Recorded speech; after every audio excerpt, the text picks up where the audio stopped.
మీరు కూడా రండి. అది ఎవరు ఇచ్చారు దీనికి? ఇలాంటి పర్మిషన్లు ప్రజల ఒపీనియన్ లేకుండా, ప్రజల అనుమతి లేకుండా ఎవరు పర్మిషన్ ఇచ్చిరో ఒక్కసారి మాట్లాడాలి. కాబట్టి ఇవాళ తలసాని శ్రీనివాస్ యాదవ్, ఆయన ఇయ్యంకుడు పుట్ట సుధాకర్, కడప, ఈరోజు వాళ్ళ కొడుకు ఎంపీ ఉన్నట్టుంది నెల్లూరులో ఎక్కడో, వాళ్ళకు వీళ్లకు అంత అనుసంధానం చేసి ఢిల్లీని ఒప్పించి మెప్పించి ఢిల్లీ పర్మిషన్ కూడా తీసుకొచ్చి ఇచ్చింది కేసీఆర్ సంతకాలతో సహా మేము తొందరలోనే బయట పెడతాం. కాబట్టి ప్రజలు కూడా వాస్తవాలను తెలుసుకోండి. ఈరోజు మనం చూస్తూ ఉన్నాం ఎన్ని వందల వేల ఎకరాలు మీ ప్రభుత్వంలో ప్రజల దగ్గర నుంచి గుంజుకున్నారు.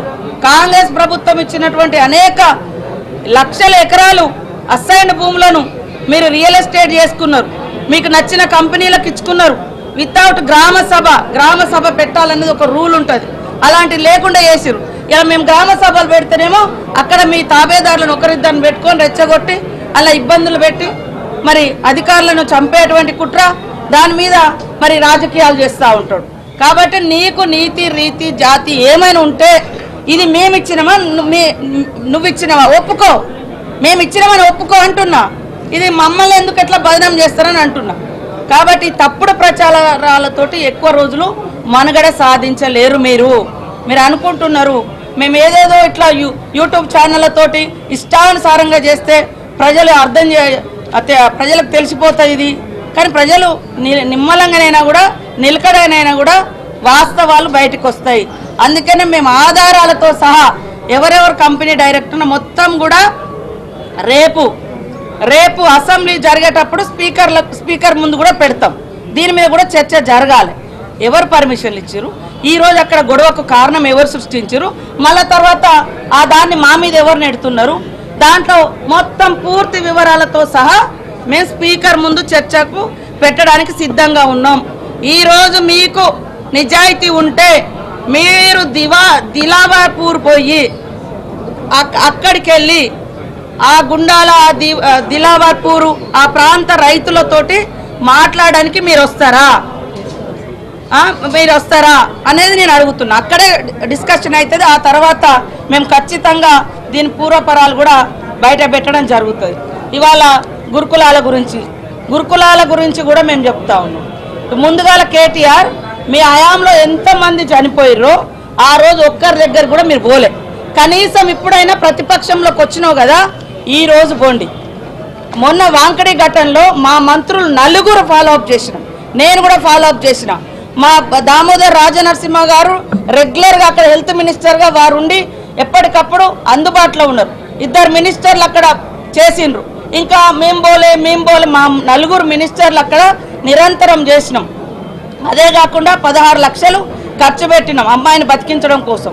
మధ్యలో అమ్మాయి అంటే ఒక కొద్దిగా కోలుకున్న తర్వాత సడన్గా మరి హార్ట్ స్ట్రోక్ లాగా కార్డియాక్ అరెస్ట్ తోటి మళ్ళీ కోమాలోకి వెళ్ళిపోయి చనిపోవడం జరిగింది. అయినా కూడా మా యొక్క ఎమ్మెల్సీ దండే విఠల్ గారు మొత్తం అక్కడ కాపలా ఉన్నట్టుగానే ఉండి పర్యవేక్షణ చేయడం జరిగింది. మరి హైదరాబాద్ నిమ్స్ కంటే ఇంకా అత్యున్నతమైనదైతే నిమ్స్ మన అందరికీ అత్యున్నతమైన హాస్పిటల్. దాంట్లో మేము ట్రీట్మెంట్ ఇచ్చే ప్రయత్నం చేసినాం. 25 రోజులు ప్రయత్నం చేసినాం. అంతిమంగా సరే కొన్ని ఇబ్బందులతోటి ఆమె చనిపోయింది. అయినా కూడా మేము అన్ని రకాలుగా ఆ కుటుంబానికి భరోసానిచ్చినాం, ఆదుకుంటున్నాం. కానీ మీ హయాంలో ఒక్క పిల్లగాడు చచ్చిపోయినా, ఒక్క అమ్మాయి చచ్చిపోయినా, ఒక్క రోజున మీరు ఒక్క మంత్రి అయినా పోయిందా? ఇవాళ ముసలి కన్నీళ్లు గారుస్తున్నారు.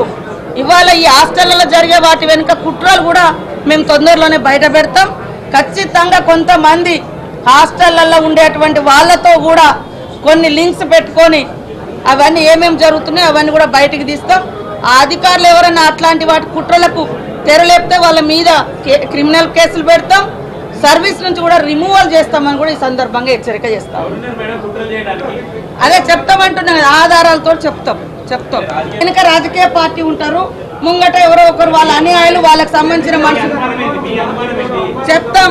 మాకు డౌట్స్ ఉన్నాయి ఈ హాస్టల్స్లలో జరిగే వాటి మీద మాకు డౌట్స్ ఉన్నాయి. కాబట్టి మేము వాటితో వివరంగా చెప్తాం.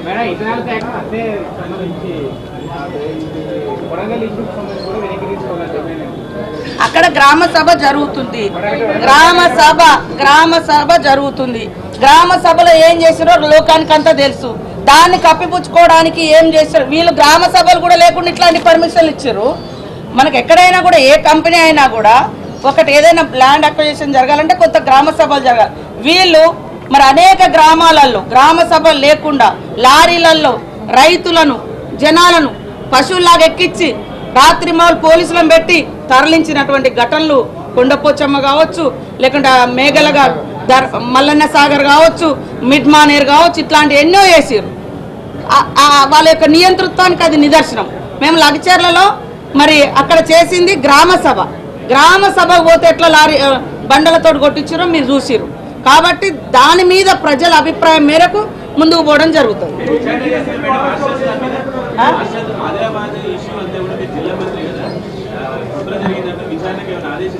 ఏదేది నిన్నటిదా విత్తనాల కంపెనీ ఫుడ్ పాయిజన్ ఆ విషయంలో నేను అనలేదు. నిరంతరం జరిగే వాటి వెనుక కొన్ని మాకు డౌట్స్ ఉండే, వాటి అన్నింటినీ కూడా కులంకుషంగా ఎంక్వైరీ చేస్తాం, విచారణలు కూడా సాగిస్తాం, రిపోర్ట్స్ అన్ని కూడా తెప్పించుకుంటా ఉన్నాం. వాళ్ళు ఏం చేసిర్రు? మేము చేసినాం. రైతులకు 18,000 కోట్ల రుణమాఫీ చేసినాము. సన్న ఓట్లకు ఇప్పుడు 500 ఇస్తున్నాము. మహిళలకు అందరికి ఫ్రీ బస్ ఇస్తున్నాము. 200 యూనిట్ల కరెంట్ ఇచ్చినాము. 500కే గ్యాస్ సిలిండర్ ఇస్తున్నాము. ఇందిరమ్మ ఇండ్లకు ఆల్రెడీ నిర్మాణానికి కమిటీలు వేసుకున్నాము. ఇట్లా మరి 53,000 1 ఇయర్ కాకముందే 53,000 మందికి నిరుద్యోగులకు ఉద్యోగాలు ఇచ్చినాము.